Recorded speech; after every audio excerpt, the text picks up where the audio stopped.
Good morning. Welcome to my Wednesday devotional. We are on Esther, chapter 2, verses 5 and 6. I almost said the wrong way. 5 and 6. Anyway, I'm filming this ahead of time, like I normally do, but before I have I've got a dental surgery tomorrow, so I thought it'd be best to do it today. I hope you guys are doing well.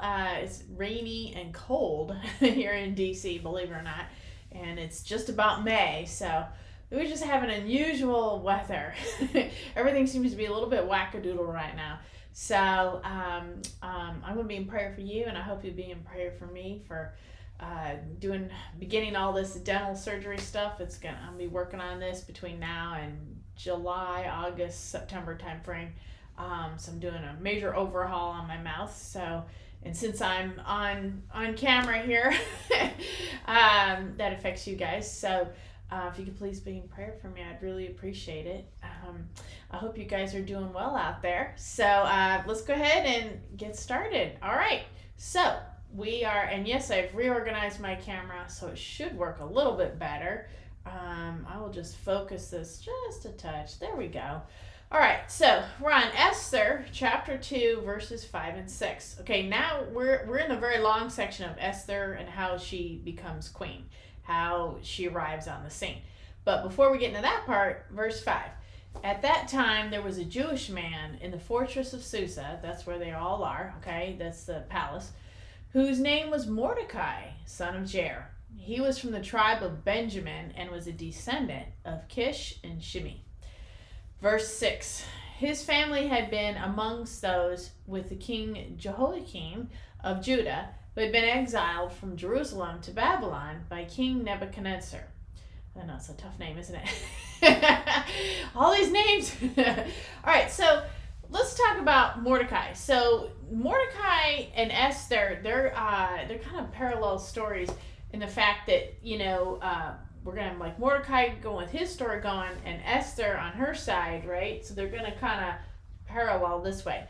So Mordecai he was technically a cousin, but he acted more like an uncle. So sometimes, in my opinion, I'll just say uncle cousin or something like that.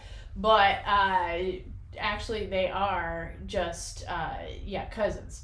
And but he's more of an uncle in the fact that he's older than her and really acts like an uncle / father figure for Esther. And so why is he important, you ask?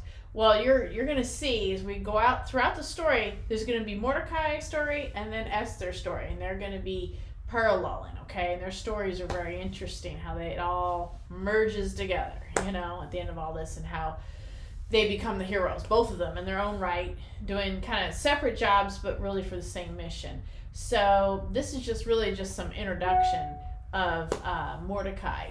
And he is very, very devout and very strong. And remember, in the book of Esther, it's the only book in the Bible that does not mention God at all. Yet, we see the Lord's hand in everything. Just because it's not mentioned doesn't mean he's not there. Because we all know God is everywhere, right? Okay, so he can be in all the stories. He can witness, however, because God is God. Okay, and it's really interesting, where did Mordecai get the kind of strength? And you're going to find out. This is going to get really hot. So Mordecai's story, is like the male side story. Esther is more like the female stuff. And like I said, they parallel their stories, but they're threaded together. So please keep your eye on Mordecai because he's just as interesting. Where does he get the strength to do what he has to do? And I don't want to give away the secrets yet, but so please keep your eyes on Mordecai, and he's very smart, and he manages to get Esther in, and you're gonna see how that all comes together. Okay, so I don't want to spoil it too much, but just maybe read ahead on this. This is really getting interesting. We're starting to make the turn here. Like I said, Book of Esther, this is why I'm covering it really slow, because there's so much.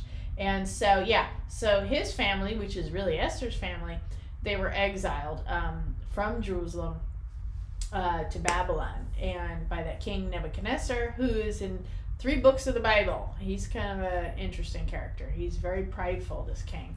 and how our God humbles him. So so that's what they did. They were doing with Jewish people at that point. They were pulling them out of Jerusalem, sending them to Babylon, and then they get, I think, exiled again. Yeah, from Jerusalem to Babylon, and right. And then, as you know, there's more history later on. But anyway, for right now, the Jewish people at this point in the Bible and the history, it just really wasn't going well for them. And so you're going to see how Esther rescues the Jewish people. She becomes quite the heroine. That's why we're talking about her. It all comes together at the end. I know, because I'm moving real slow. So you may not see it yet, but it's coming. So God, he has his hand in everything. And I really just hope you guys are encouraged by that.